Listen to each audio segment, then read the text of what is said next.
Rabbi, whenever you're ready. David Jones is up there. Says Amy Golding. Ready, Aaron? Name? We're ready. Put the video on What do you mean? so they can see you. Where? You don't have your video on. I'm going to mute everybody. I'm going to mute you, Rabbi.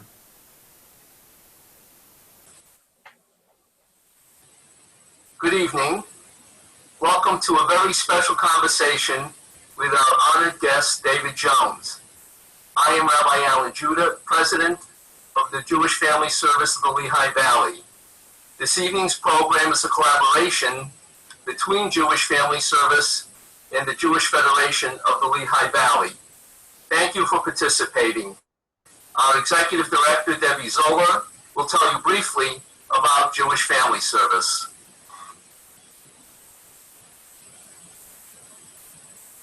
Debbie, unmute.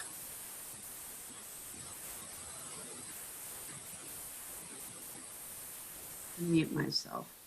Cancel this public. Okay. Can you see? Okay. Jewish Family Service is a small social service agency that provides counseling, case management, emergency financial assistance, older adult services, and a community food pantry. We have a dedicated group of volunteers who also help us. Our vision is that no one in our community should suffer hunger, isolation, abandonment, emotional or physical distress, or lack of community support and caring. Our staff does its utmost to approach the diverse population we serve with dignity and compassion. But that is really not enough. I am certain that in spite of our attempts to do this, we sometimes lack the knowledge we need to be more sensitive and humane. Our small agency is a microcosm of the world we are living in, and it is our responsibility to educate ourselves so that we can bring a heightened awareness to the experiences that different cultures have been through. We are living in unprecedented times, witnessing recent tragedies that highlight injustice, hatred, and cruelty. It is easy to be overwhelmed and discouraged. Our presentation tonight is an attempt to do better and be better. We hope that it is the beginning of our truth-seeking conversation. I will now ask one of our JFS board members, Pam Lott, to introduce you to our esteemed speaker tonight, David Jones. Pam had heard David speak before, and she was convinced that he was the kind of leader we needed to inform us and begin this conversation. Pam, thank you. Thank you, Deborah. A few years ago, a friend and I were invited to hear David Jones speak, and we were spellbound by his energy, his message, his concern, and his passion. I left wanting to hear him speak more, and now is my chance, and I'm glad you can join us too. David brings us a unique perspective with his expansive background that encompasses involvement in government, faith-based, nonprofit, and corporate organizations. He told my group as a young boy he had left from the expectations of his school to his local neighborhood, learning to change his vernacular to fit into the environments. Though he grew up in Allentown, he has traveled throughout the world in his business adventures.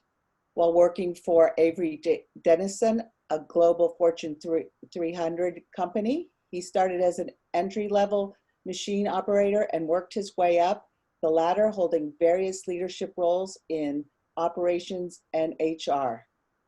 In his last role, he served as Director of Talent Development for Global Operations, working across 7 divisions and 41 countries. David currently serves as a strategic advisor for Homestead Smart Plans, a group health insurance company based out of Philadelphia. Our community benefits from his strong leadership. In 2008, David became the first person of color to serve on the Lehigh County Board of Commissioners. And during his 3 terms, he served in many various leadership roles. He's an ordained pastor and has served as executive pastor for several mega churches in the Lehigh Valley and Philadelphia. Presently, he serves as the founder and pastor of New Vision Church. David is the executive director of My Brother's Keeper here in the Lehigh Valley. He has been and continues to be on many boards, including the Greater Lehigh Valley Board of Commerce, Allentown Vision 2030 Steering Committee, Lehigh Carbon County College Foundation, Lehigh Valley Financial Literacy Foundation, and more. David is the founder and principal of the Jethro Project, an organization which partners with churches and nonprofit groups to strengthen their organizational structure, develop change management strategies, and increase their leadership potential. While serving our community and becoming a corporate leader, he has been married to his wife, Karen, for 35 years and has 5 grown children. Hearing David speak helped me to understand benign, passive racism and microaggression here in our own community. It is my hope that his voice will inspire you too. Please join me in welcoming David Jones.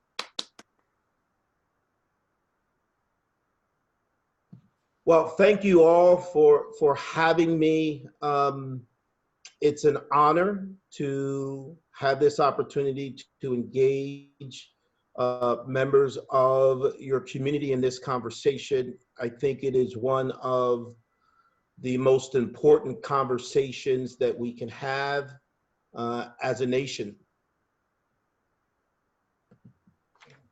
There's 2 viruses right now, and I gotta warn you, I'm a pretty animated speaker, so my hands are gonna start flying already because I was like this, but I can see they're gonna start flying already. Right now, our country is facing 2 viruses. We have the virus of COVID-19 that has literally shut down our society, stymied our economic growth. But there's another virus that is not as novel, and it has been around for a long time, and that virus is the virus of systemic racism. Conversations like this are essential to being able to eradicate that virus.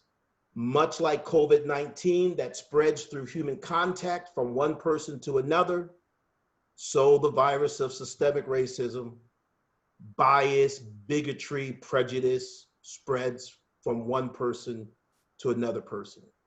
So today I want to engage you in a conversation. This is going to be interesting because I've never done this platform, this particular workshop on this platform.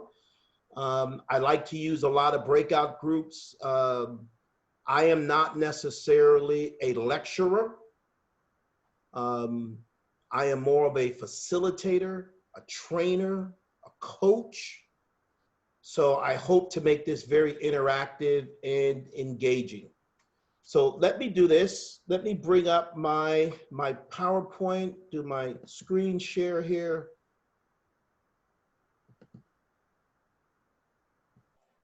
Okay, let me give you co-host powers. Great. Well, while we're waiting for the co-host powers, let me just give you a quick kind of background. As stated, I am born and raised here in the Lehigh Valley. I am a proud native of the Lehigh Valley. My family came here in 1954. They were migrant workers. They were previously sharecroppers, and they kind of worked up the eastern seaboard, came to the Lehigh Valley, and they actually, when they first came up here, they were out in Neff. And you might know where Neff's is.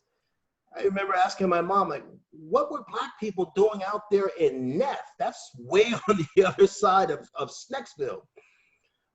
They found good jobs here. They sent word back to the rest of the folks down south, and my family has had a presence here in the Lehigh Valley since 1954. I find our opportunity here in the Lehigh Valley pretty interesting. And I say interesting from this perspective. I have watched a lot of progress be made here in the Lehigh Valley when it comes to issues of race. Anyone that has been around for any period of time, it is intellectually dishonest to say that we have not made progress.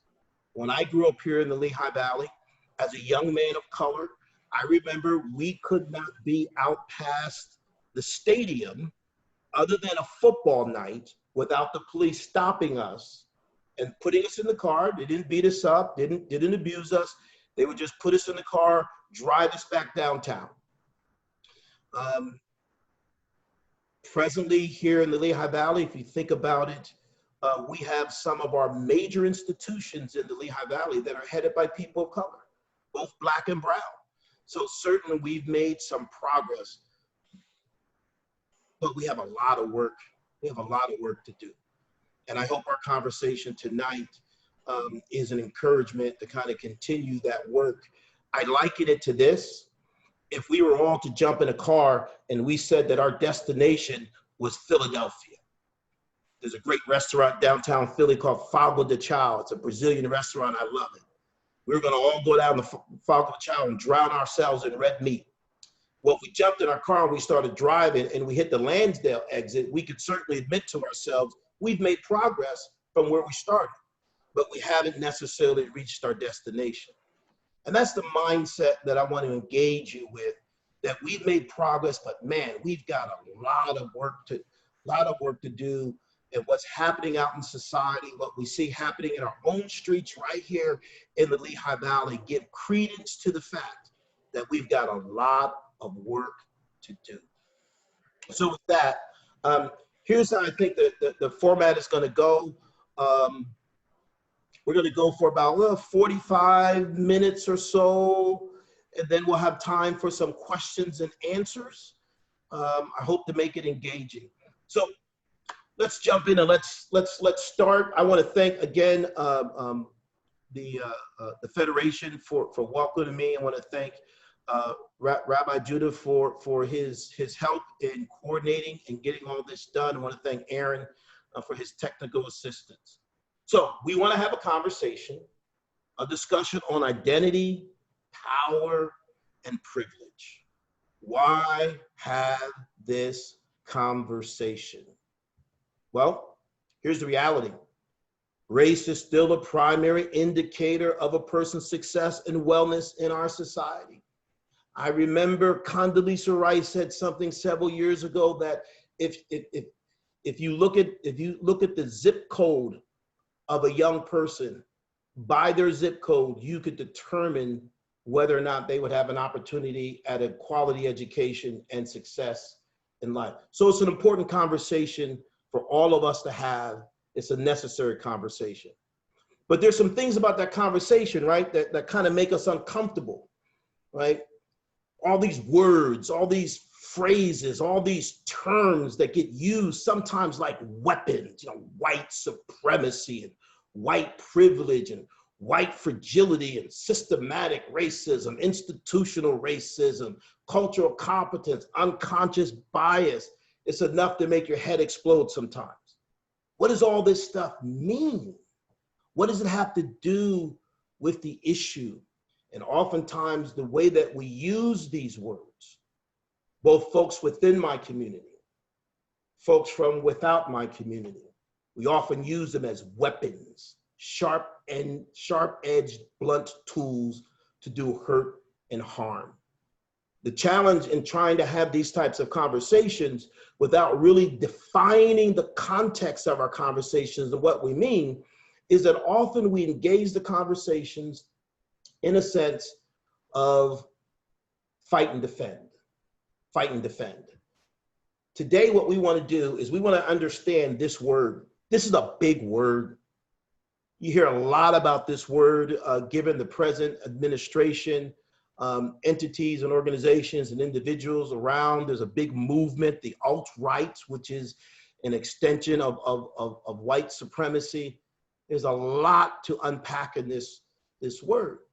But our discussion is centered around identity, power, and privilege. And what we want to be able to do is to understand how is identity, how we see ourselves, how we see others.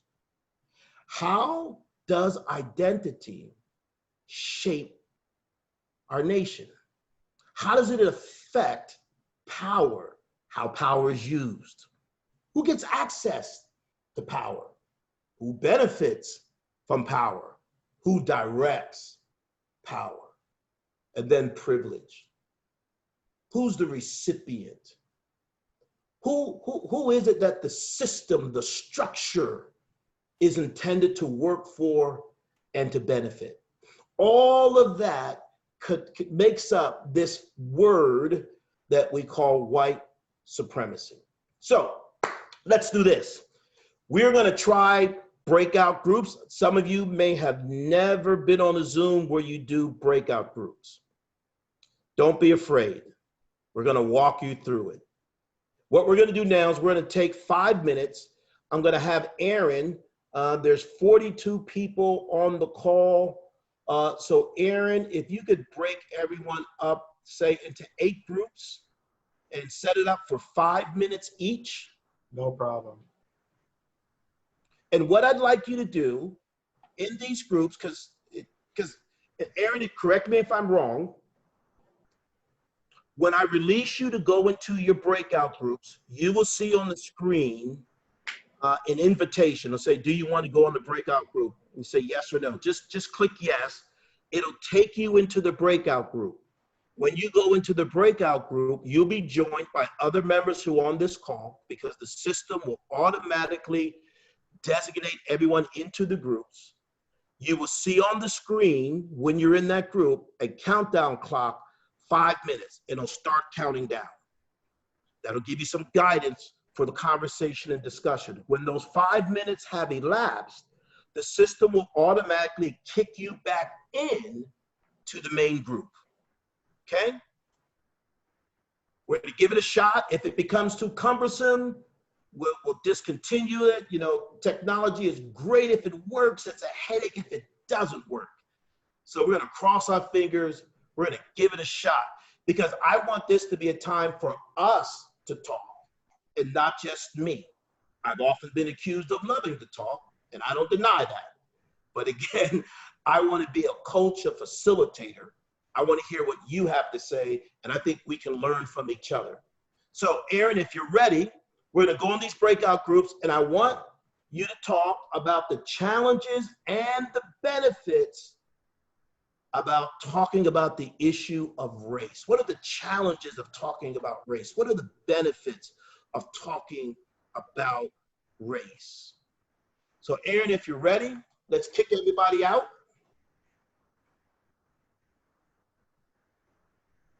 All right, just 1 more minute. And it will be 5 minutes.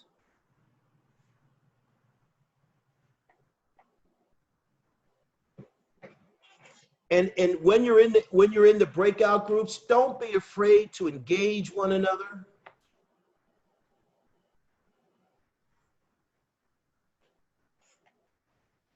And David, you should be able to join any of the rooms. All right, we're in. Okay, we're all in the groups. Hello, folks. We're in our breakout room. It looks like it's myself, Aaron, Arthur, Jerry, and Allison. So if you guys could unmute yourself. Great. Arthur, if you're able to unmute yourself. I don't think Arthur knew. Let's see here. Well, let's start our conversation. So, the challenges and benefits of talking about race. Who wants to be the first to kind of dive in? What are the challenges in talking about race? I would think one of the challenges is, not wanting to sound uninformed, and then being worried about perhaps not being, PC, or understanding what is PC today, not wanting to offend anyone by things that we may or may not know. Mm-hmm. It's my sort what of sense the of uninformed a challenge. send. Yeah. I find the challenge is people get really defensive. Emotions. Hmm. I think, David, the challenge is sometimes trying to be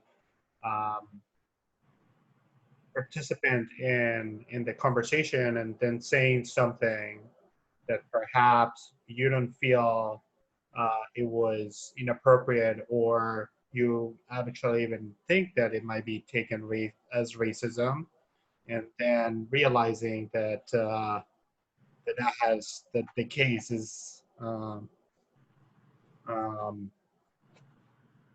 that your comment was actually very racist. Yeah, that's a challenge, right? But because like what you see a lot of times, like right now with everyone posting a lot of things, everyone almost seems to be waiting for someone to say something Mm-hmm. they can jump on. So what are some of the benefits of talking about race?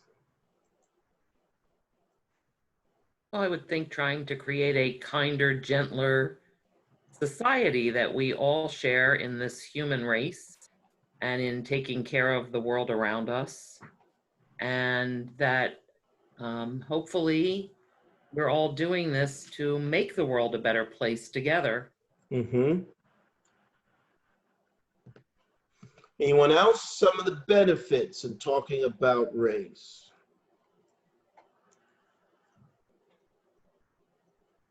I think it opens you to the opportunity of hearing what other people who you perhaps never had a conversation with, where are they coming from, and what are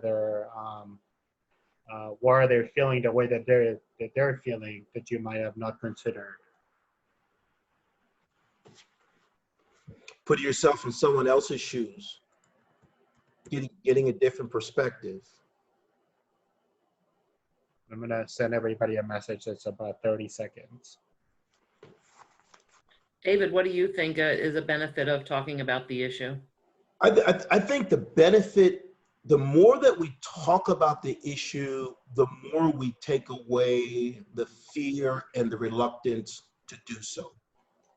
When we don't talk about it enough, because of all the fears that were identified, the challenges, we're reluctant to do it. We're uncomfortable in doing it. The more we can talk about it, the more comfortable we become.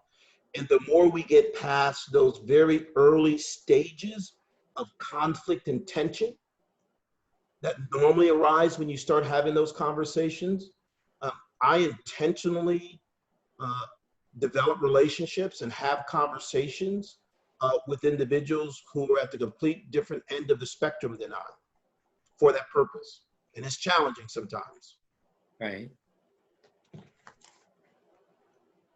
Fair enough.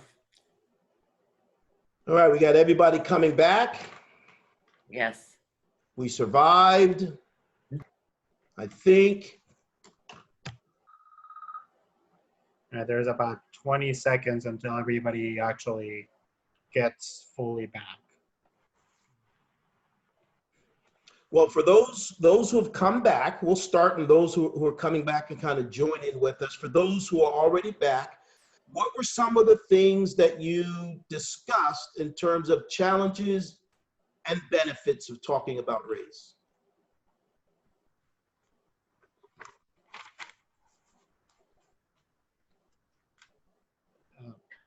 We talked about the opportunity to be self-reflective and examine our thoughts about race.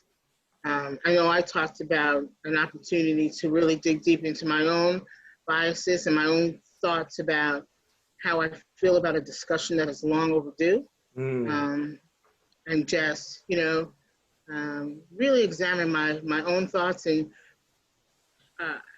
how we help build the community that we want to live in, and what face do I want to show to my grandchildren? What do I want to show them? This is what you do. This is how you stand up for yourself, you know, that you've got to do that for yourself. And, you know, maybe we've been just kind of sitting back for too long. Sure. Thank you for sharing that. Appreciate it. Anyone else would like to share what they talked about in their group? Any learnings, any insights, challenges? We talked about the fact that there's not enough interaction among the communities, not at work, not in our neighborhoods, and it's very difficult to get to know each other if you don't have those interactions ongoingly. You know, black neighborhoods, white neighborhoods, Jewish neighborhoods, if you want to call it too much segregation of the groups. Too much isolation. Yeah, great point. Great point. One more, and then we'll move on. Anyone else want to share any of their insights? Well, I think it was worth noting. Oh, I'm sorry, go ahead. I'll just say we talked a little bit about how being white, we don't always know what to say, so sometimes we will not speak up. I personally have said we are not the same skin color as the African Americans, so we may say something that could be offensive. We had somebody chime in that said, while we're talking about racism and I guess identifying to color, we also have the issue of different religions, and while we can hide not being of color, you can't always hide because you feel out of place and things like that. Great point. Great point. Great point. There. Thank you all. Thank you all those who are willing to share. Certainly, it's not easy, but I think we all agree it is necessary. And this conversation we're having tonight is specifically necessary. Here's what our agenda is going to be. Now, I have to warn you, I've talked with the rabbi. We've established a time frame, but I have way too much information than what we are going to utilize. But don't be afraid, don't be scared. You're not going to get it all. But here's some of the things that we're going to cover. We're going to skim over the top of some of these tonight. We're going to talk about cognitive dissonance. We'll talk about the truth about race. We're going to speak to the elephant in the room. We're going to explore our own blind spots. We all got blind spots. And we're going to talk about systems of bias. And we're going to try to do all of this in our time together tonight. Let's talk about cognitive dissonance. What color is that on the screen? Red. Very good. Now, when you saw green. The one part of your brain, when I said what color is that on the screen, the one part of your brain was thinking what? Green. Green. And the other side of your brain was like red. You felt that dissonance there, that disconnect, that little small tension point. That is what cognitive dissonance is. Here's another one. What color is on the screen? Blue. This is no fair because we got a delayed response. You got plenty of time to figure it out. This is not right. This isn't right. But again, that little moment, that twitch in your brain, dealing with two things that are contradicting each other at once. That's what cognitive dissonance is. So cognitive dissonance, it's a concept of social psychology. It's the discomfort that we feel when we are holding conflicting ideals, beliefs, or values at the same time. It's tension. It's discomfort because we have conflicting ideals, beliefs, and values that we're holding at the same time. Cognitive dissonance, it's an emotional impact. Dread, guilt, anger, being uncomfortable. Let's overlay that with our discussions about the challenges and talking about race. Can some of these elements of cognitive dissonance, the emotional impact, be included? Dread, sense of guilt, might say something wrong, might say it the wrong way. I might become angry, the other person might become angry, just generally being uncomfortable. Cognitive dissonance. The natural tendency that we have as individuals when we experience that is to reduce the dissonance, right? Reduce the conflict, reduce the tension. And how do we do that? We rationalize things away. We ignore the facts. We are evolving into a society where there are no more facts. There's alternative facts. There's no more truth. There's no more absolutes. People rationalize away what conflicts with their beliefs and ideals, or we try to simply avoid. Now, you lay all of this over the issue of race in conversations and discussions about race. And it defines for us why it is so challenging at times to be able to have these types of conversations regularly and consistently, because they make us uncomfortable. But here's the question: what is it about them that makes us so uncomfortable? All of human history is a story of narratives. We all have narratives. We have personal narratives of our journey and our experiences. We have family narratives, right? We have ethnic group narratives. And America has a narrative. Narratives shape identity. Narratives are the tales that we create to convey our identity to others. Part of the reason why we are uncomfortable as a nation in talking about race, part of the reason why we can't seem to get past this thing that has lagged with us for 400 years, is because we're not comfortable with confronting two opposing belief systems that are contradicting with each other. The belief system that we tell ourselves of our nobility as a nation, and then the belief system that the history and experience of our nation actually tell us. And it creates for us this cognitive dissonance. It creates for us this dread, guilt, anger, uncomfortable. Why I gotta talk about that? Listen, I didn't own any slaves. Why I gotta talk about that? That was a long time ago. I had nothing to do with that. Why do I have to talk about that? I don't want to talk about it. And I rationalize it away, and I ignore evidence and data and facts. And in fact, I just want to avoid it all together. Well, what we want to do today is to address this narrative. You know, when I was talking with the rabbi about, you know, what was the deliverable and the outcomes from our conversation, one of the things he talked about was helping to understand white privilege and how to respond and what to do. And it's an interesting concept I came up with in my mind, and that is oftentimes in this space, we encourage individuals to learn about the experiences of others. Absolutely, yes. We encourage other folks to get into the shoes of others, to empathize with others. Absolutely, yes. But the more I think about this, I think one of the things that we don't encourage people to do enough of, and that is understand your own narrative. Understand your own history. There's a history that America has. And we cannot understand how to move forward as a nation until we understand what has brought us to the point that we are as a nation. I do marriage counseling. It's hard to get couples to reconcile if you act like the creation of the conflict and the tension never existed. That's what we've been trying to do in our cognitive dissonance in response to this issue.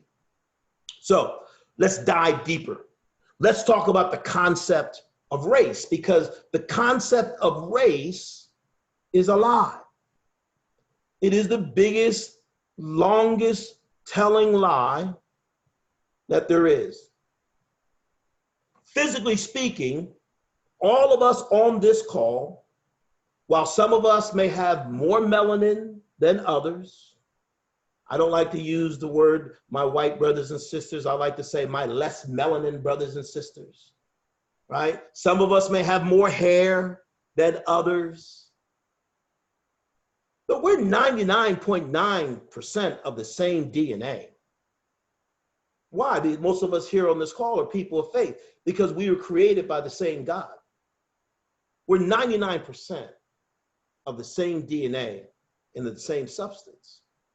See, the truth about race is this: it is a false concept. It is not scientifically accurate.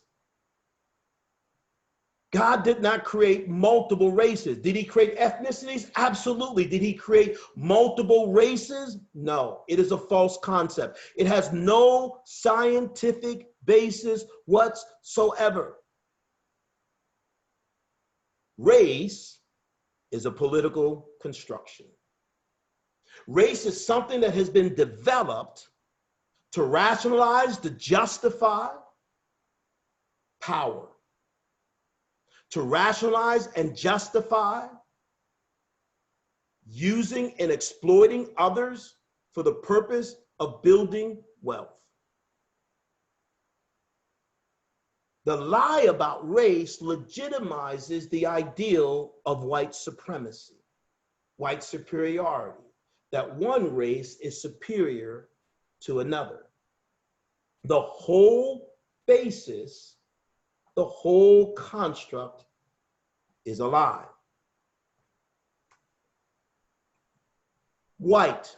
Whiteness. I'm going to use terms and phrases, and you're going to feel this cognitive dissonance. You're going to feel this tension to kind of resist, to push back, to kind of get offended, because we're going to use some phrases, we're going to use some terms, and you're going to want to defend it. But I want to encourage you to have an open heart, to have an open hand. White is an artificial construct because the definition of whiteness changes due to time and geography. When we think about our history as a nation, who was considered white has changed over time. I'm gonna walk through this very, very quickly. Let's take the Irish. Today we look at the Irish and say, yep, they're white.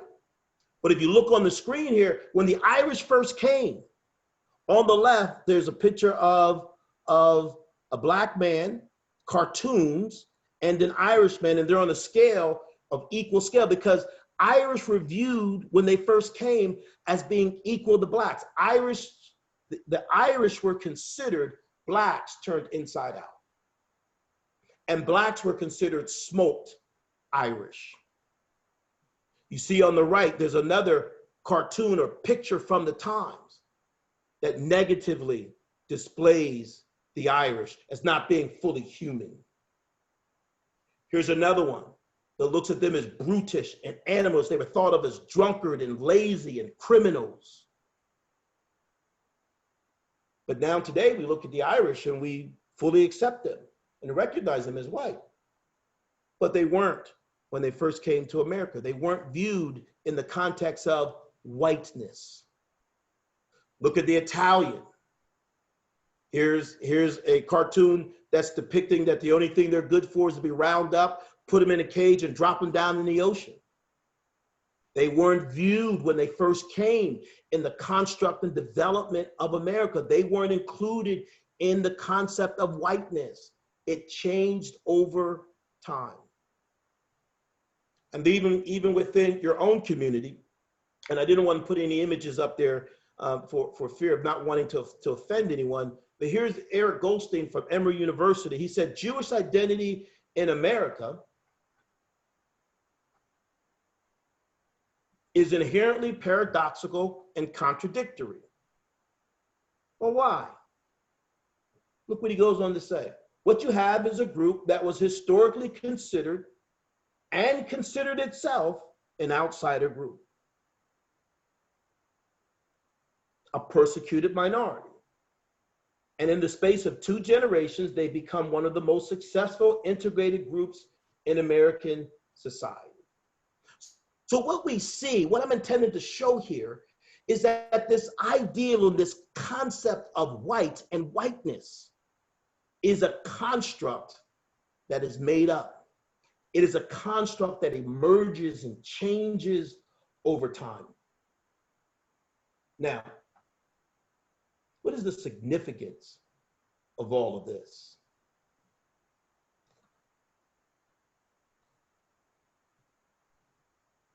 So over time, we see the inclusion of Celts, Hebrews, Armenians, Sicilians, all of those from Southern Europe and from the Irish Isles and the Scottish. They weren't necessarily considered Anglo-Saxon, but over time, they were included in the construction of whiteness in America.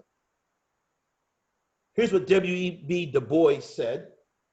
He said, whiteness serves as a public and psychological wage, delivering to poor whites in the 19th and early 20th centuries a valuable social status derived from their classification as not Black.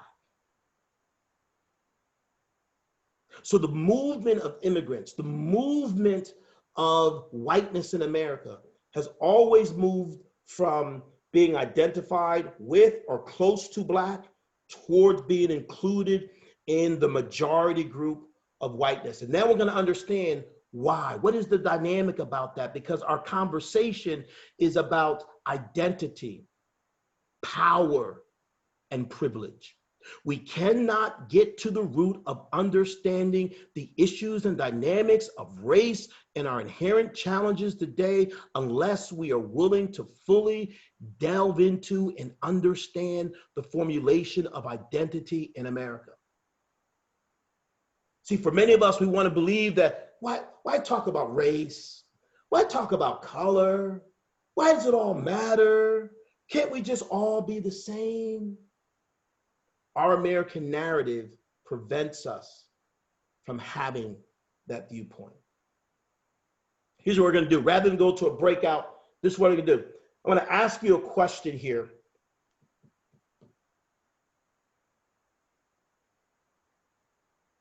What is the difference between prejudice, bigot, and racism? The difference. You know, we will go to a breakout because I want everybody to engage in this conversation. So, Aaron, if you have the same setup, you won't have to do anything different. We'll do the same setup, 5 minutes, and I want the groups to discuss what is the difference between prejudice, being prejudiced, being a bigot, and racism.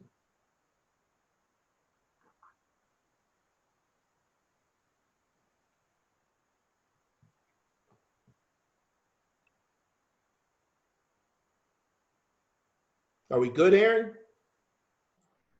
Everybody should be invited to the rooms, and it looks like they're being populated. Yep, they're being populated. All right, all right. Thank you, sir. You're awesome. Let me assign one person.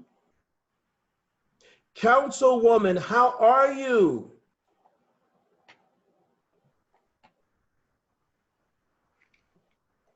It's been a while.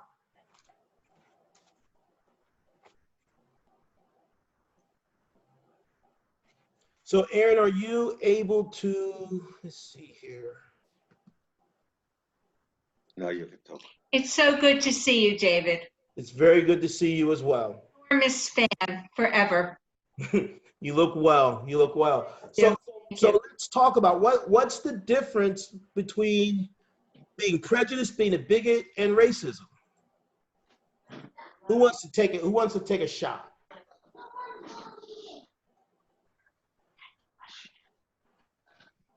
I think it's hard to find the difference. Is racism considered to be the all-encompassing that makes a person prejudiced, act in a prejudicial way?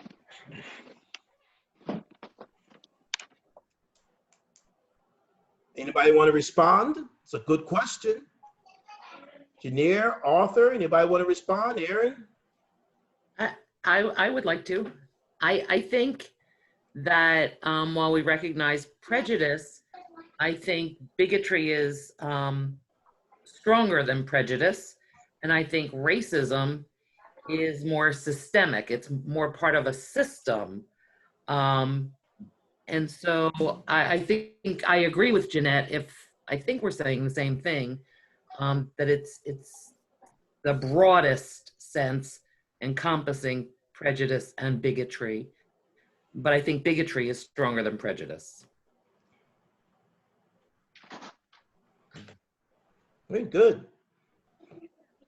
Anyone else? I see Lisa on the call and Lori, or you want to join in?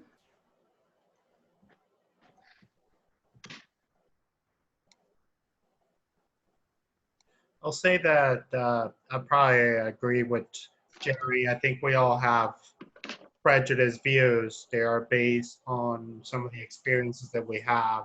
It doesn't necessarily translate to acts of bigotry and racism. I think prejudice is maybe more passive, and bigotry and racism is a much more active. You have to act out your racism. You have to act out your bigotry. Prejudice, I think, is something that unfortunately it's created by our education and our experience. So it's devolved from experience, prejudice. Okay. What do you think, David? Well, I don't want to give away all the good stuff before we go back into the group. They are fruits of the same tree. And I think oftentimes, because we don't understand these terms, when we try to talk about the issues related to race, we get confused, we get tripped up, because we're lumping everything into the same basket. Everything's a racist statement, right? Everything's racist, and everything isn't racist. Everyone's a racist. Everyone can't be a racist.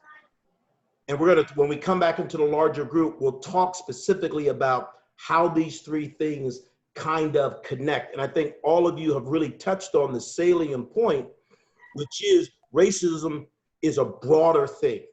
It's something that is broader. It's active, and these other things can feed into racism. What we're gonna get out of the next 10-15 minutes when we go back into the session is really understanding how racism has developed within our American experience. David, would you agree that in being prejudiced, for example, there's not really a power dynamic involved there? Yes. And I think that that's part of it. I would say also in bigotry, it's not necessarily, with power to engage, but I do agree with you as well that, they're all part of the same, did you say tree? Yeah. Tree. Yeah. Same, all part of the bad tree. Bad fruit on that tree. All right, Aaron, how much time do we have left?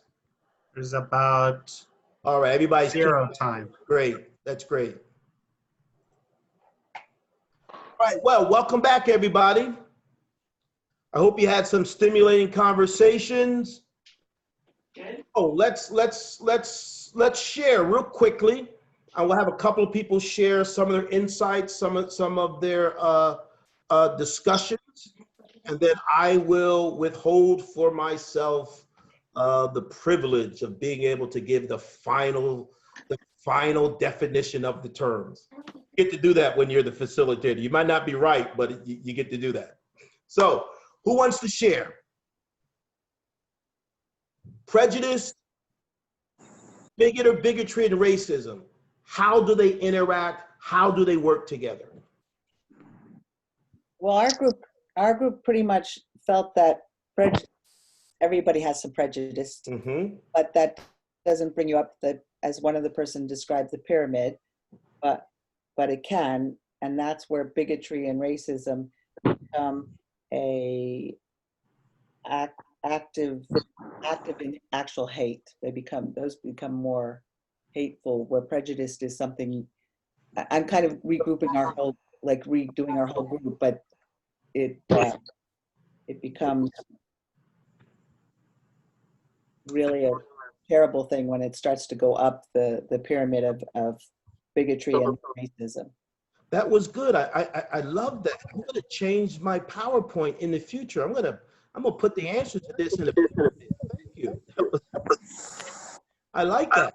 Well, that was our whole group. I just kind of put it all together. We'll take one more report out from one of the groups. How do you see it, or do you agree? I'll chime in. Our group, we talked. We kind of thought that there was a lot of overlap, obviously, between racism, bigotry, and being prejudiced. One thing we talked about was how being, such as what Pam just said, that prejudice is something that we all have. We all prejudge people based on our on appearance. That's, I think, part of being human. But that, and also that bigotry and prejudice is more of an individual. Can be more. Seems to be more of an individual adjective, something that applies to an individual, as opposed to racism, which seems to be bigger, which seems to not necessarily just be just apply to individuals, but can be community-wide or institutional as well. And that may not apply so much to bigotry or prejudice. Very good, very good. You guys are sharp. For the sake of time, we'll move on. But you guys, you have the central essence of the question. Prejudice, all of us to a degree are prejudiced. All of us, to a degree, are prejudiced. We carry prejudices about people, about things. It's the prejudge, right? So I'll give you an example. One night, after a county commissioner meeting, I went down to 7-Eleven, down on 7th and Linden, and I pulled up and I was thirsty and I wanted some gum. And I pulled up and there were certain individuals who were standing out in front. And they were individuals from my community. They looked like me. But I looked and I prejudged the situation and I said, you know what? I don't think I'm that thirsty. I don't think I need any gum. And I didn't get out my car. What did I do? I prejudged the situation. All of us prejudge. There are things that inform that prejudging, but everybody prejudges. And being a bigot just means I don't like those people because they're those people. I don't like that group because they're that group. Anyone can be a bigot. Racism, my friends, is a different dynamic. And I want you to have open hearts and open ears. Racism cannot be practiced by everyone. Everyone could be a bigot. Everyone could not like folks because of their racial identity, this false concept of race. Anyone can dislike someone and be a bigot, but to be a racist requires power. Not everyone can be a racist because racism requires power. Racism is the result of a group exercising its power and dominance over other groups. Let's talk about the elephant in the room. Let's talk about the elephant in the room. What is the elephant in the room? The elephant in the room is simply this. You and I live in a nation that has a history of white supremacy, institutional and structural racism. It's the 800-pound elephant in the room. And as a nation, we've yet to come to the ability to face those realities. And when I say face those realities, I'm not speaking in terms of saying, oh yeah, it happened a long time ago, but doesn't have anything to do with today.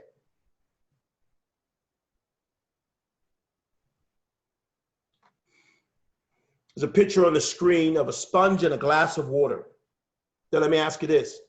Is it possible that I could take that sponge and place that sponge in that glass of water and take that sponge out and not have that sponge be wet? Is that at all possible? No, it's not possible. It's impossible, right? It's ludicrous. It's just the thought is ludicrous.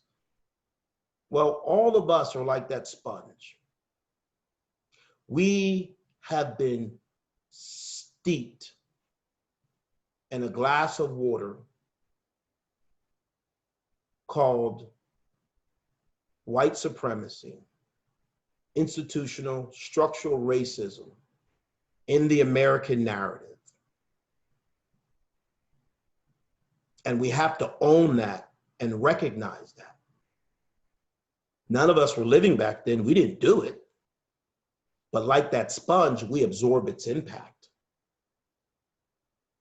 We love as Americans, listen, I love America. I have literally traveled the world. I wouldn't want to live anywhere else. When I was 17, I volunteered to put on this nation's uniform. I love America for all of its flaws and its warts. I think that's why I do this work, because I want to see it live up to its full, to the full promise. But just like when we think about the history of our country and we think about freedom and liberty and the values of democracy that were 200 years ago, but are animated in our lives today, we don't go, forget about democracy, forget about freedom. That stuff was a long time ago. No, we don't. And we can't do that with the part of the American narrative that we are uncomfortable with. So what I'm going to do now is I am going to commit professional malpractice, because I am going to take you through 400 years of American history in about 8 minutes. So get ready and hang on. And when we're done, you'll see, and we'll make the connection and tie all of this back to power, to identity, power, and privilege. Race is a construct. It's not real. It was created for political purposes. We're going to examine how that concept of race has developed in America. So, Jamestown, 1619. I am bypassing indigenous Americans and what happened with indigenous native people and the travesty and the genocide that was performed on him. America has so many sins, you can't cover them all. I want to speak uniquely to the African American experience, and we'll tie some other experiences in, you'll see later. Jamestown, 1619, first slaves, 22 slaves show up on the shores of Jamestown.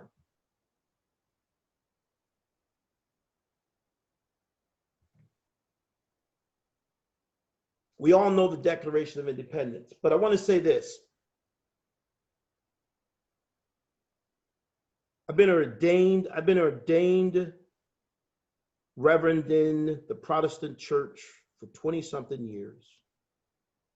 I have all my clergy credentials. I just don't wear the collar because I don't like the collar. The church, the Christian church, has been responsible for laying the moral justification and rationale for the enslavement of the African and for the genocide of indigenous native people in the Western Hemisphere.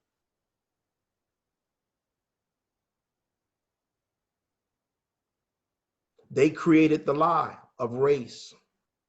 They created the lie that people of dark skins were descendants of Ham, and it was a curse that their skins were dark and they were subject to serve Ham's brothers.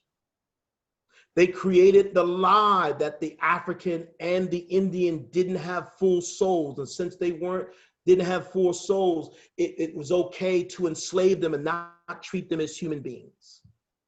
The Christian church is responsible for that. America was grounded and seated on that lie. The lie that not all human beings are created in the image of God. So now we come to this great, wonderful document called the Declaration of Independence. We were taught this in school, those famous words, right?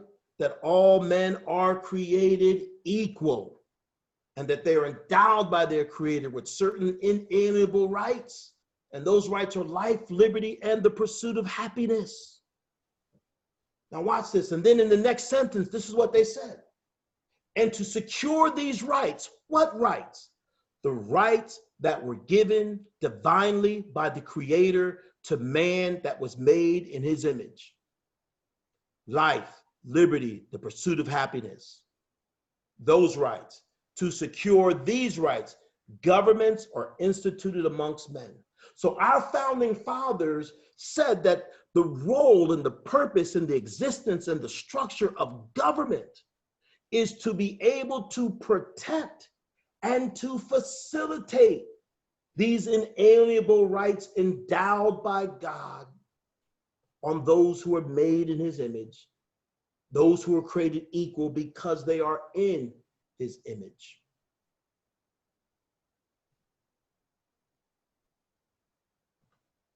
But then in 1790, we have the Naturalization Act. And the Naturalization Act was one of the first acts that defined who is a beneficiary of the government's action to protect the rights of life, liberty, and the pursuit of happiness. And in deciding who was going to be franchised into the American experience, who was going to be a beneficiary of this endowed freedom and liberty, look what our founding fathers said.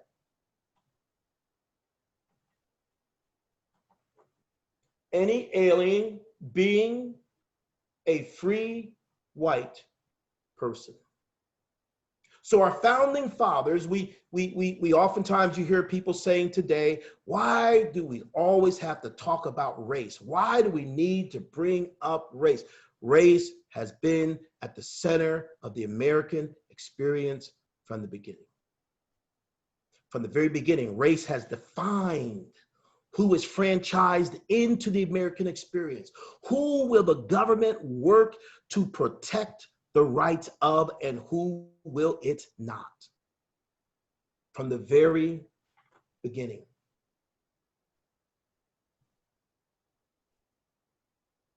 So we found our nation. We found our nation knowing that we'd have to pay a price later on down the road for slavery. Then after the founding of our nation, we had this thing called Manifest Destiny. And if you haven't heard of Manifest Destiny, it was just America's belief that they were divinely directed and charged by God to possess the continent from sea to shining sea.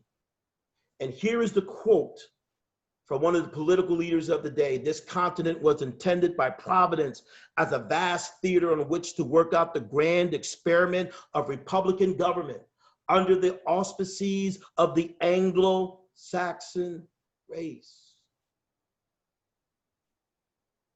So our nation was founded on this ideal that one racial classification, a false classification, that one group of people, it defined it in the context of whiteness, were more deserving of the benefits of protection from the government than others.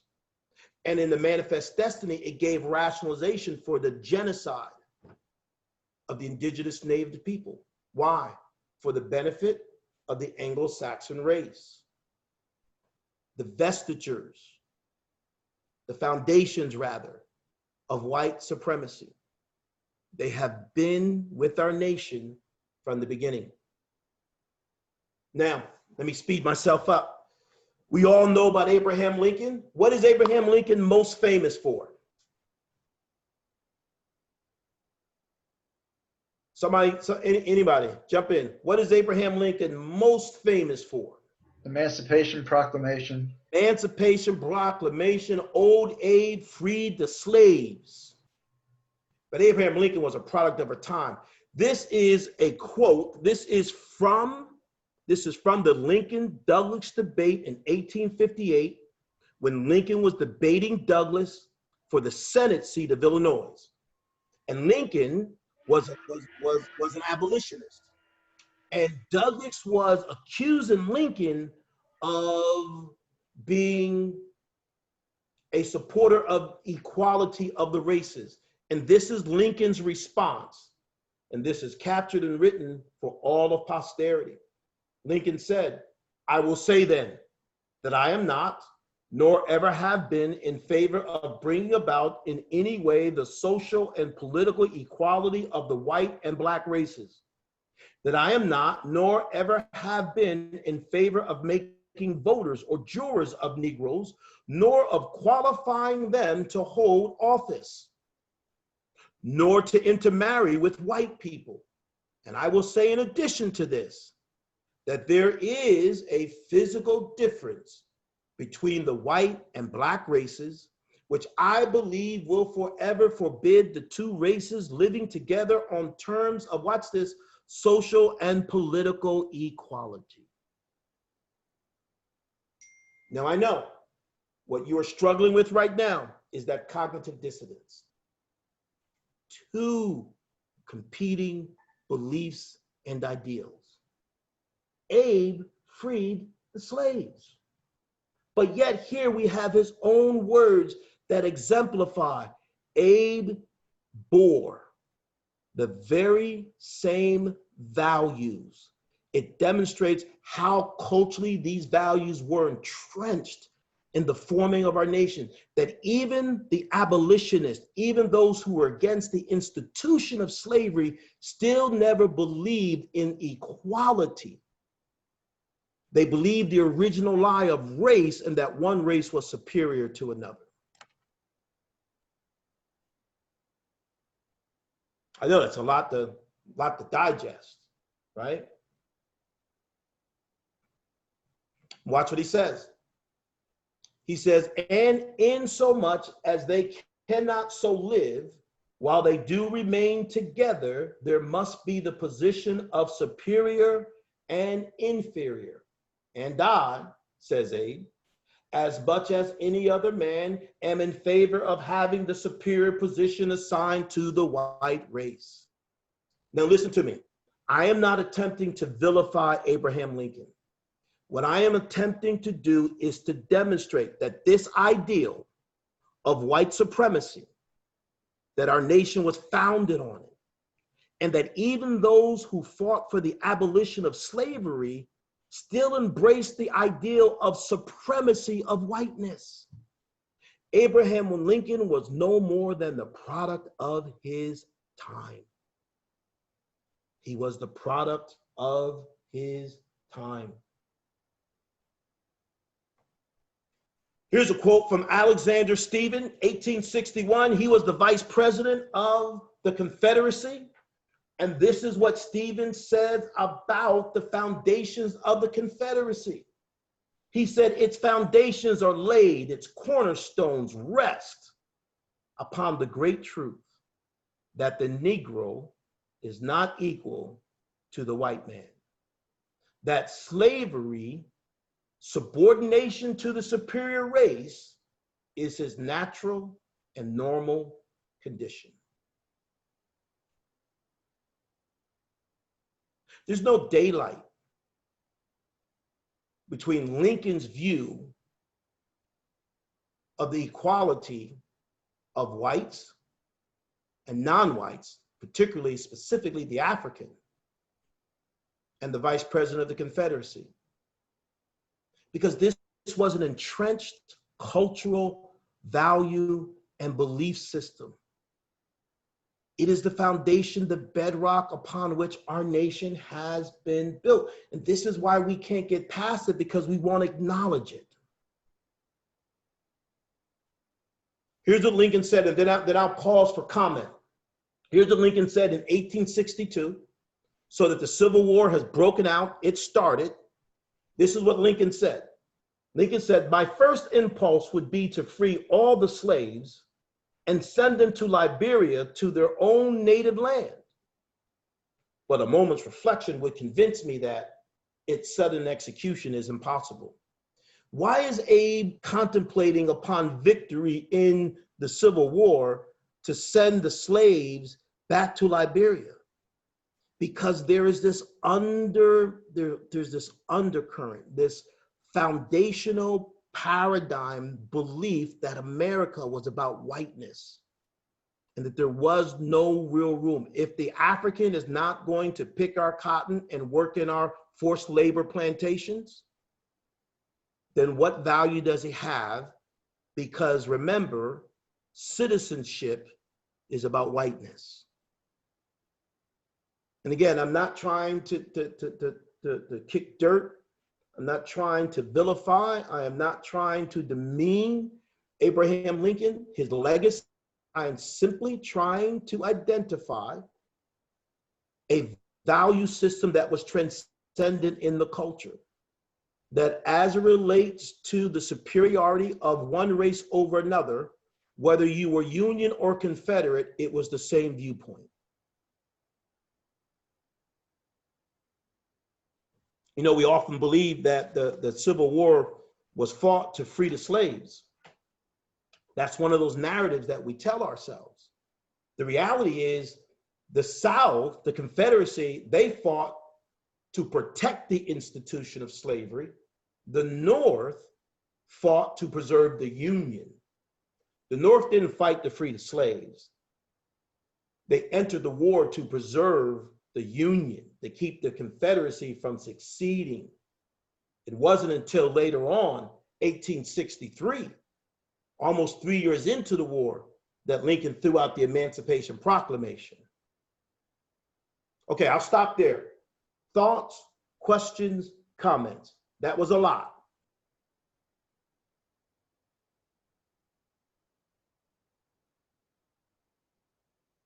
If none, I will continue.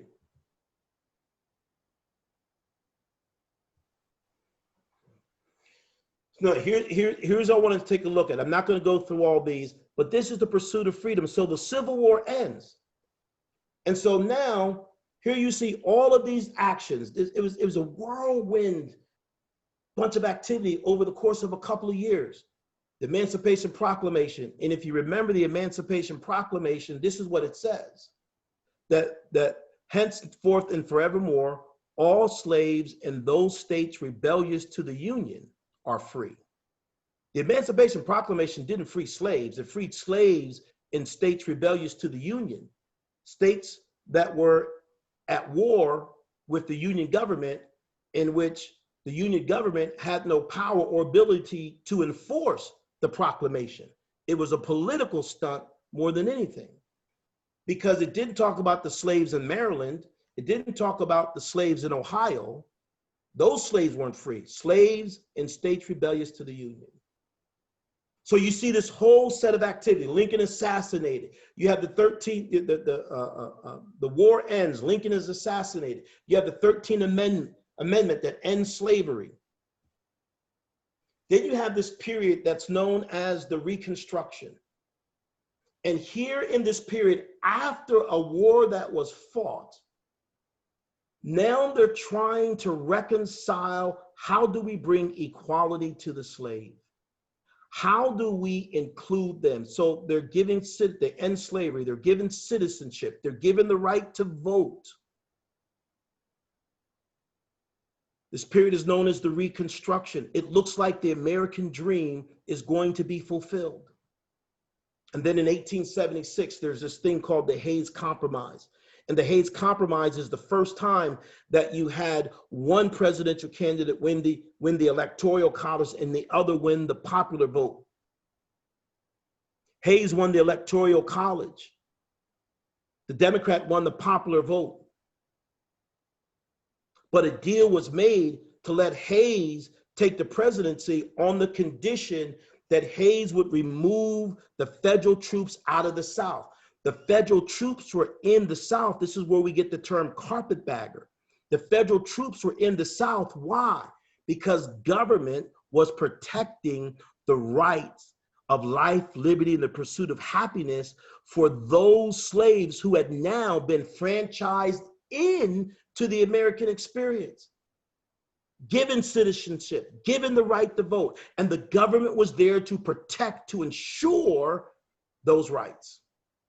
But in 1876, with the Hayes Compromise, Hayes agreed to pull federal troops out of the South.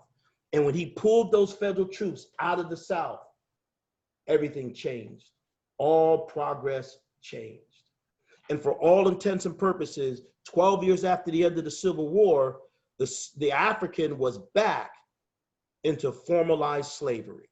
He was back into a form of legalized slavery called Jim Crow that lasted for the next 100 years. And at the end of that, it gave rise to the Ku Klux Klan. And that carried us into the 20th century. Now, I'm throwing a lot at you, and I'm gonna make sense of all of this for you, but I want you to understand and to see the narrative and the context, the narrative about ourselves that we have not fully been honest with. So when you look at the 20th century, it's right there on the screen, you can see, how does identity affect power and privilege? How does identity impact the way in which the power of the government specifically works to afford privilege to its citizens? In 1923, the Supreme Court said that Indians from Asia couldn't be citizens, weren't allowed to be citizens. Japanese were barred from immigrating into America. They didn't get citizenship until the late 30s. They were barred. You know, this administration isn't the first administration to have an immigration policy that barred groups of people from coming into the country. It's part of the narrative. When the Great Depression hit in 1929, we repatriated over 500,000 Mexicans.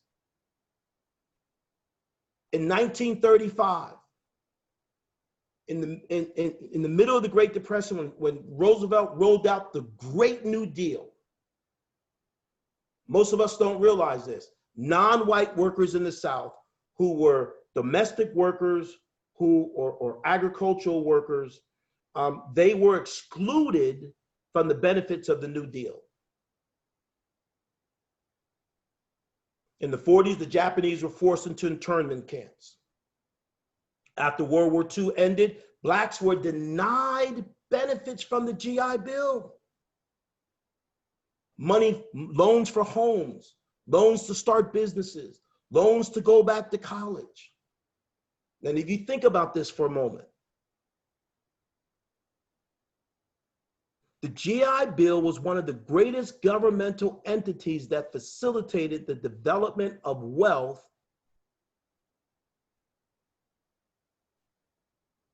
in America. It created and facilitated the creation of the middle class.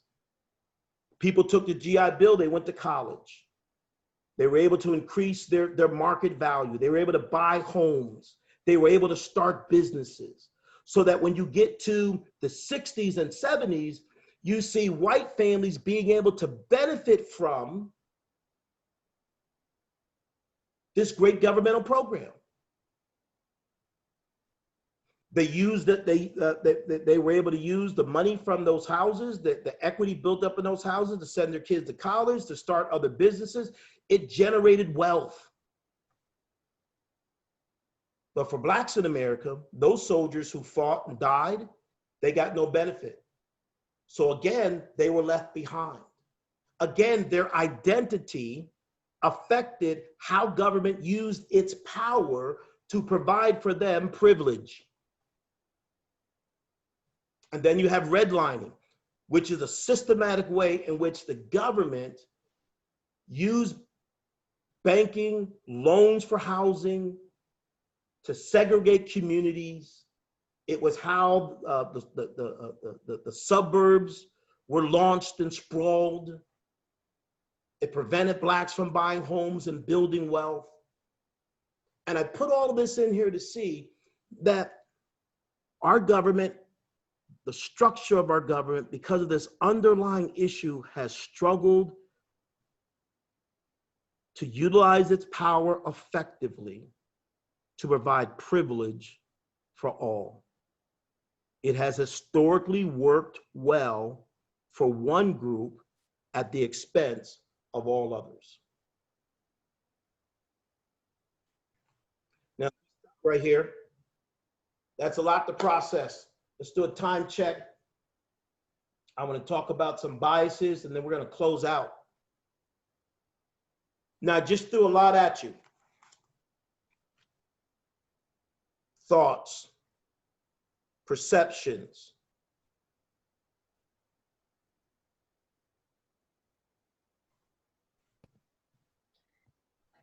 My thinking is that the history that we are taught in schools must change. It's just appalling to me that this is not part of what we are learning. Because it changes the narrative, doesn't it? It does. And for so many people who aren't doing the work now to really want to make this an equitable society, like, we need to make sure that this hits people who are coming from racist families, who are against, like, this is why we need to have this in our elementary schools and up. Yep. So when you look at the 20th century, and remember, 12 years after the Civil War, Blacks are back in legalized slavery. 85% of all Blacks lived in the South. Stuck in legalized slavery, sharecropping. The Great Depression comes along. Government provides relief for others, but it doesn't provide relief for Black and brown people. So they're further left behind the wealth scale, right? Poor educational systems, poor structures. Then when you look at the 20th century, all the things that I just enumerated, coming out of the Great Depression, going into World War II, coming out of World War II, Blacks are once again denied resources and privilege from the government to pursue life, liberty, and the pursuit of happiness. This is what we mean by structural and institutional racism. Can I ask a question? Yes, ma'am. A lot of this I really never knew, and it's been very enlightening. And I agree that we should know it, but how this was all done, like, with the power of the government. But since the civil rights movement, since the 1960-64 passage of the civil rights movement, the government doesn't do this anymore. In other words, all right, let me legally, it's my understanding that this would all be illegal, like equal housing laws and fairness and I don't know the names of all the acts, but you know what I'm talking about. All the legislation that's been passed since the 60s. So how does that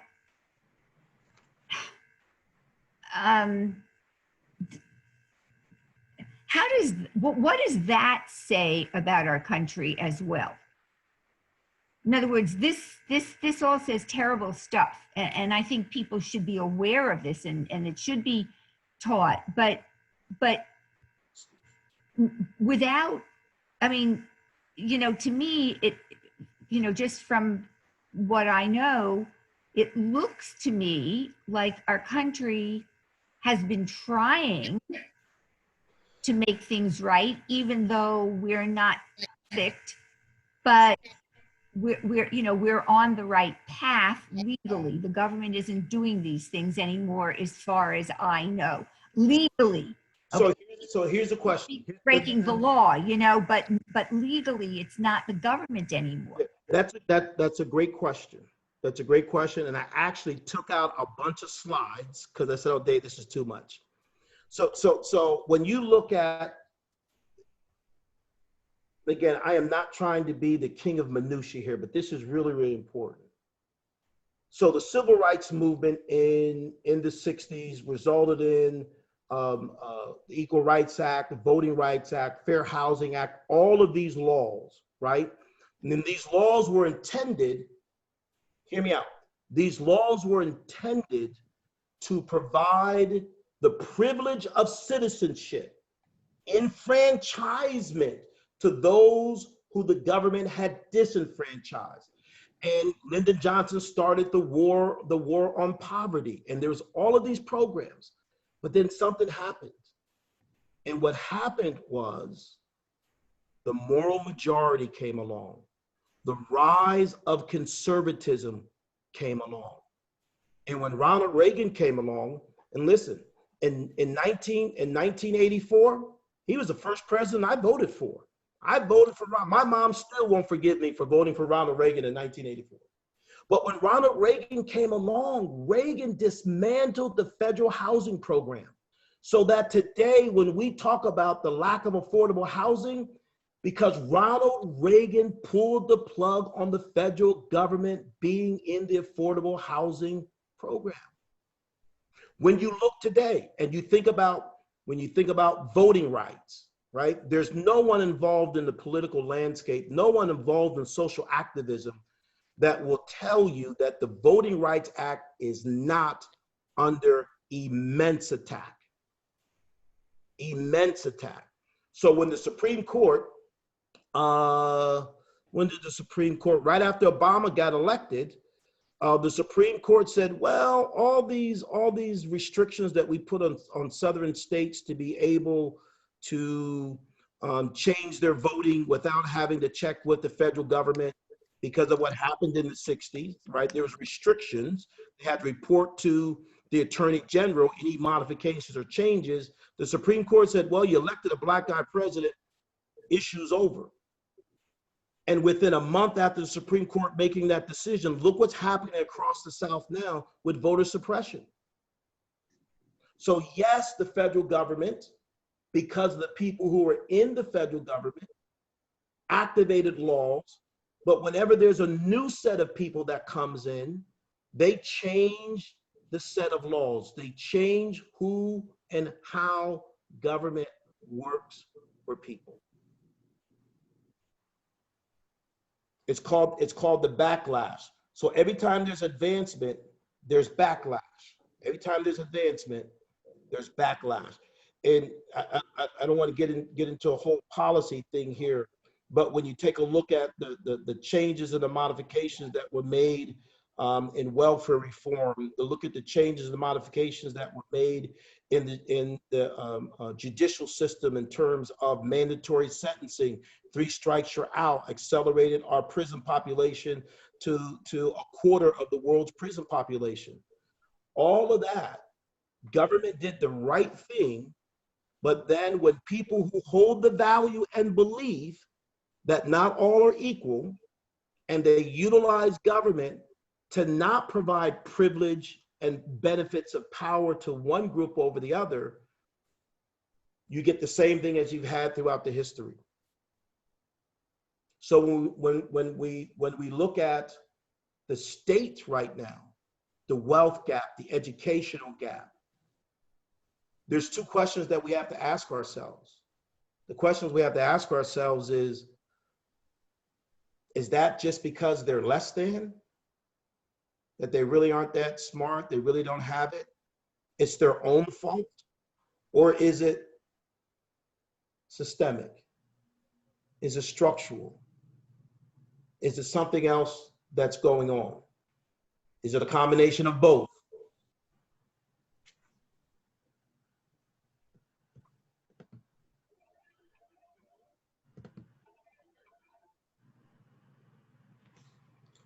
Okay, it's 8:30. Rabbi,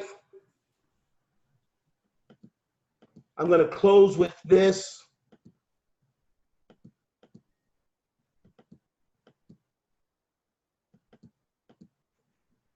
We ran out of time. I apologize.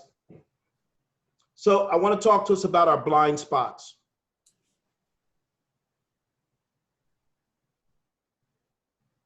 So all of us, when we think about our blind spots, right? This is how our brain works. Our brain takes in a ton of information all the time. Right now, while you're sitting, your brain's taking in, your subconscious brain is taking in all kinds of information, all kinds of data. But only 2% of that is recognizable, that you're conscious and aware of all the information your brain takes in. There's a great book written called Blind Spots. And what this book talks about is we'd like to believe we are open-minded, fair, and without bias. But research shows us that that's not the case. All of us have blind spots. All of us have biases. Biases result of culture. It's the imprint of culture on our minds. We come from a culture in America in which it has been based upon historically and presently. From the perspective of a member of the Black community, the government is just as active in denying the privilege of citizenship as it has been historically. Culture is the thumbprint that's on our minds. All of us are that sponge that's been steeped. All of us have been trained to think about others in certain ways. I'm taking it from institutional and I'm bringing it down to the personal level. All of us on this call, we grew up in our homes as young children, sitting around the table, listening to Aunt Mary, Uncle John, right? Grandma Hannah. We grew up sitting, listening to our elders talk about the them and the days. All of us were conditioned in our family systems, communities, and backgrounds to think about others in a certain way. We were programmed. Many of us grew up around the table and we heard our parents, we heard our elders say things about others, the other groups. You know them, you know they always, you know them, that we wouldn't repeat today. And the reality is all of that stuff is embedded in us. It's a thumbprint imprinted on our minds. Like a hard drive, that information has been stored in our subconscious, and it's impossible to wipe that hard drive. It's with us. It informs us. It's a filter. It's a lens that we look at the rest of the world, that we view others through. Here's a quote that I love. It says, one doesn't have to be a racist with a capital R or one who intentionally discriminates on the basis of race to harbor implicit racial biases. We come from a culture and a history that is steeped in the ideal that others are less, not as smart as, more criminal, lazy, don't work hard. All these narratives about those outside of the dominant group. The question becomes, how do those ideals and thoughts create within us programming? I am convinced that most people don't understand that they've been programmed to be biased, to have prejudices, to be a bigot. It's not an intentional decision most people make. They've been programmed that way.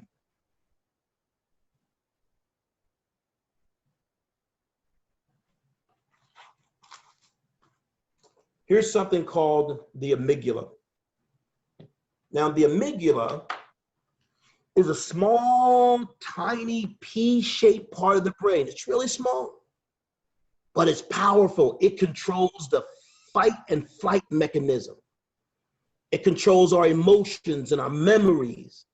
It dictates and drives our neural pathways in our subconscious, this little thing called the amygdala. Just think about, especially if you're a parent and you've raised kids, You know, all my kids are grown, but I can remember times when I've had an amygdala hijacking, when I just lost it, flipped out on one of my kids for doing something, and you're like having an out-of-body experience, looking at yourself saying, you are losing your mind. You are acting like a nut. Get yourself together, but you can't. Anybody can identify with that?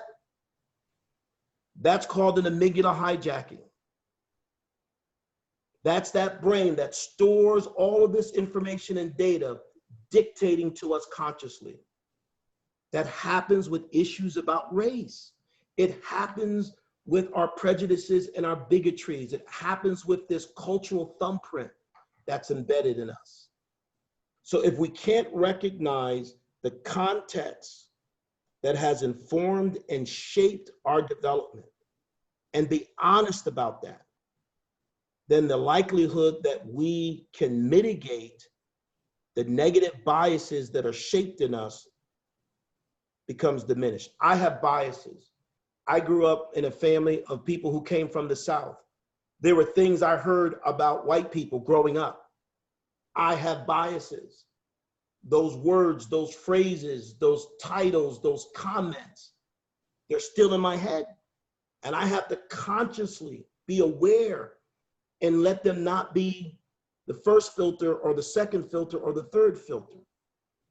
That's how we're able to move the agenda along. Each of us take an individual responsibility, recognizing that we live in a society that has informed and shaped our whole concept of identity, power, and privilege. And I have gone longer than I anticipated, so I am going to stop here. I hope this was beneficial for you. Next time I'll be a better steward of time and content. I'll take any last questions. If not, I will turn it back over to Rabbi Judah. David, hi. It's not more of a question, but I recently watched the documentary 13th. Oh. And it really was eye-opening. And I just wanted to say, anybody on the call, if you have Netflix, please watch 13th. I feel like it is very important to show how, even though we don't think that maybe racism or our government has legally, let's say, held people back, they've been able to do it in a way that is legal, but that we really need to recognize is wrong, and why we really have to do something about it. Yeah. And the reason why it's called 13th Amendment is because part of the 13th Amendment that freed slaves had a caveat. And the caveat was, if you are a criminal, if you're sentenced for crime, didn't apply to you. You could be forced into slavery and forced labor. David? Yes, ma'am. I really appreciated your discussing this with us today, and particularly the historical perspective. One of your slides said something about the 1935 Social Security Act originally excluded non-whites. Do you know what year that changed? I'm just curious. No, I do not. I think I don't want to give a date that I'm not accurate about. Was it soon after finding, or did that go on a long time? Because that's amazing. I had never heard that. That went on for a while. I think it was close. I think it was close to the 60s. Wow. Thank you. That was very helpful to get that that whole chart, that whole listing of the history. Because even if you take the perspective that says, okay, government is doing everything right now, the things that government did wrong created a context, and it created an economic position for an entire community of people that will take yeoman's effort to move them forward and out of. I have to say one thing about the slide that's up. And if I remember correctly, when you talked about that and connected that in about that little brain and how we react, I remember you saying how when somebody's walking down, that you would walk down the street in your suit, and even though you were, you know, with your suit and holding the thing, you'd hear people locking their doors. And it was from that just automatic thing that we have in our head and we don't realize we're even doing, that we would lock. And I've since talked to other people who are Black saying that happens to them no matter where they are. And that blind spot, that little piece that you said, those things come back and you don't even realize you're doing it. I've caught myself going in an area that may not be so good, but I didn't lock my door, but suddenly somebody walks through and I go, I should lock my door. And I realize where it's coming from now. And so I learned that that opened my eyes. And so I just wanted to add that little bit of onto your last slide there of what I had learned and noticed in myself. Thank you. Thank you. Well, I think we are done. Jerry, do you want to close us out or? It'd be my pleasure. David Jones, thank you so much. I really appreciate your taking time and, you know, sincerity and sensitivity to begin a conversation with us. I think that the fact that we ran out of time merely suggests that it's incumbent upon Jewish Federation and Jewish Family Services to continue hosting these kinds of conversations and opportunities for conversation. A bit of housekeeping, a recording of tonight's Zoominar will be available on both the Jewish Family Service and the Jewish Federation websites. So if you'd like to share it with other people or if you'd like to review it again, please feel free to go to our websites. I would give it until tomorrow. But again, we can only thank you. As you noted in the beginning, part of the obstacles to the conversation, you know, might be defensiveness or, you know, that it's so emotionally charged, but you made it possible and made it comfortable for us to discuss what many of us may see as uncomfortable. And so again, our sincere thanks and appreciation to you. I thank you all for joining us this evening, and I hope you have a good rest of the evening. Thank you very much. Guys. Thank you. Thank you. Thank you so much.